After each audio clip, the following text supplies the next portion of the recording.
संदल नौतीस party से कोई सनम को जोहार गोसागांव पुकिहागारे जेएमएम रन कैंडिडेट एक नंग गोसागांव विधानसभा समष्टि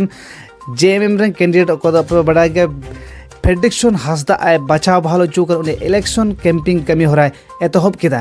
एंते जेहेतु इलेक्शन रे डेट अड़ी सुर गते आया कमी हो रहा है एतहब किदा आपे बड़ा गया गोसागांव एक नंग गोसागांव विधानसभा समष्टि खन जेएमएम रन कैंडिडेट लेकर प्रेडिक्शन हासदा को बचाव भालो चूकर जोहार इन फेडरिक हसन हासदा काटा झारखंड मुक्ति मोर्चा रे नॉमिनेट कैंडिडेट कने निया बार अपकमिंग एमएलए इलेक्शन गोसागांव एक नंग गोसागांव समष्टि रन तिंग हो इन नोंडे पुकिहागा अतु ले हेज लेना और नोंडे रेन होर संगे मिमित दुपुड़ुब से गालमाराव तहे कान तलेया और काटा नोंडे ना आयमा ढेर समस्या ले नेल केदा जेहेतु ब्रिज कोरेना समस्या डहार कोरेना समस्या और उनका समस्या को और ओना को नोडेरन होड़ होको लई केदा और